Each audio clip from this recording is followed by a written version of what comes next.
Жолугушуунун негизги максаты силер билесиңер эң негизги соода саттык менен алек экен. Шаарда ишкана өндүрүш деген жок экен. Иштеп келген өндүрүш ишканалардын баары иштебей турат, ошонун баары кантип жандандырыш керек, кандай ойлоруңар бар, шаарга кандай пайдалуу кеп кеңешиңер бар деген ошонун баарын чогуу чаран отуруп алып кеңешели дегенбиз. Анан өзүбүздүн дагы социалдык экономикалык өндүрүү программасы бар да ошону бир карап таанышып көрсөңөр, анан ошол жерден ошол сиздер менен кеңешип көрөлү дегенбиз. Bunun birinci pунктунда чакан жана орто ишкерлерди өнүктүрүү. Bunun içine бизнести өнүктүрүү. Негизги максаты бул кичи жана орто бизнести өнүктүрүү болуп саналат. Жана аларды окутуу жана консалтингдүү услугалар аркылуу өнүктүрөбүз. Элге мындай жеткиликтүү болуш үчүн биз финансылык уюмдар менен иштейбиз. Финансылык уюмдар элге ошого башталган финансылык продуктасын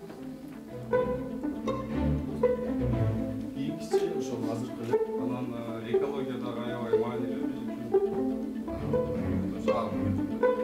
Банктын боюнча Ошо аял өзүн да багат, балдарын да багат. Поэтому чем кормить, чем бедность развивать и все время на пособие держать, лучше дать возможность сделать бизнес. Ар дайым ачыкпыз, сөзгө дегенде каалаган убакта келсеңер биз ар дайым кабыл алабыз, иштешебиз дегенде. Ошондой маани силерден сурадыч, иштешели, жардам берели, чогуу иштейли.